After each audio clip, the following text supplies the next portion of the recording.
about whether the president's defecating in public. Imagine where we're going to be by October.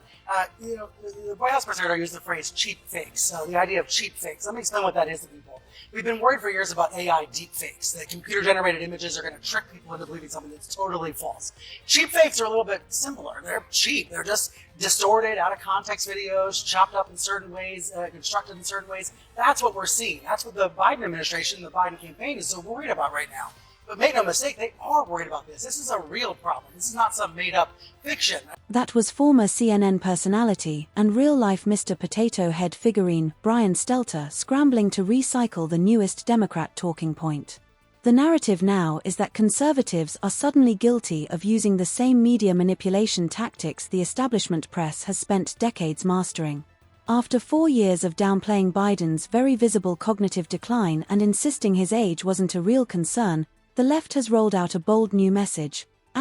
Don't trust your own eyes, trust us instead. Narrative that Joe Biden is an old man, of course, and I'm not disputing that he's not 81 years old, but we are going to separate the fact from the fiction. So there are a lot of videos going around about President Biden on social media. These videos, they're blatant lies. They are lying to their audience. Making up and distorting things about the current president, trying to get people to believe visuals that aren't real. Deceptively edited videos known as cheap fakes. a cheap fake. At least that's what the White House calls this viral video of President Biden. The White House says there's a cheap fake problem. Cheap fakes. Cheap fakes, videos of real events that are intentionally manipulated. We're hearing about so-called cheap fakes. Cheap fakes. Cheap fakes. Cheap fakes. Cheap fakes. Look at him. Look at Biden. It is not true.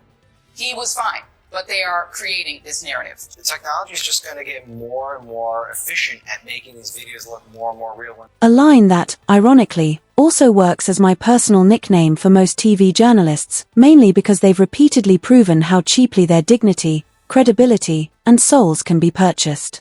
Case in point, CBS, caught in 4K manufacturing a narrative out of thin air.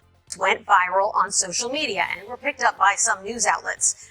Take a look at this clip, for example. It shows Biden and other world leaders watching a skydiving demonstration before the president is seen walking away and looking in another direction. Outlets claimed that he was sort of just aimlessly wandering away.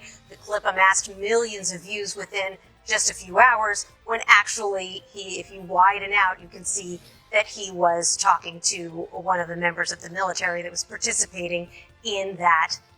And yes, CBS ended up deleting it, mostly because their two video clips were identical, except for the little tag slapped on one claiming it was digitally altered.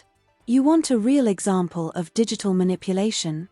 Try CNN's smear campaign accusing Joe Rogan of taking horse medicine. And while we're in the dishonesty department, here's another gem, a DNC photo making it look like a massive Obama-Biden rally. Then you compare it to the actual video, and suddenly that huge crowd looks more like a cafeteria line. Same thing with the viral claim that Trump needed someone to escort him off stage, even though the full clip clearly shows him walking away on his own. Conservatives debunked it instantly, which brings us back to the core theme here, projection. And Greg Gutfeld lays out the entire catalog of hoaxes the left has cooked up since the moment Trump descended that escalator. Each hoax where they claimed Trump endorsed drinking bleach to cure COVID, they practically were telling us he'd invented the Clorox martini. The same grifters who pushed the Five People hoax, in which the media falsely claimed Trump endorsed Nazis, that was Biden's sole reason for running. Then there was the Koi Pond hoax, in which Trump dumping a box of fish food into a pond was supposed to be a diplomatic gaffe on par with your pants when meeting the Pope. That was fake. Remember the migrant kids in cages hoax? Of course they left out that this program started under Obama. There was the Russian P-tape hoax. There's the Don't Say Gay bill hoax, which never said don't say gay. Then there was the Border Patrol whipping migrants hoax. Nobody was getting whipped. Those were reins to control horses. Covington kids. I can only hope their lawsuit payout means they can hire Don Lemon to watch their helicopters. Speaking of kids, remember who the media told us appeared at a football game in blackface? Turns out the kid was just sporting his team's colors. How about Russian collusion? Everyone from Adam Schiff to Rachel Maddow tried to convince us that Trump was a Russian asset. But as soon as that Russian asset left office, Putin attacked Ukraine again. Then there's COVID. We were told it came from bat soup in a wet market. Then, of course, there's a laptop when 51 intel officers told us Hunter's computer. The cheap fake narrative is just another Orwell-approved slogan meant to pressure people into insisting that 2 + 2 = 5. Fortunately for the rest of us, the legacy media is too arrogant to recognize that the public stopped taking them seriously a long time ago. Their monopoly on information is collapsing, whether they want to admit it or not. And honestly, do we really need additional context to understand why Biden keeps tripping, mumbling, and forgetting where he is? Drop your thoughts below. And if you enjoyed this video, make sure to hit that like button.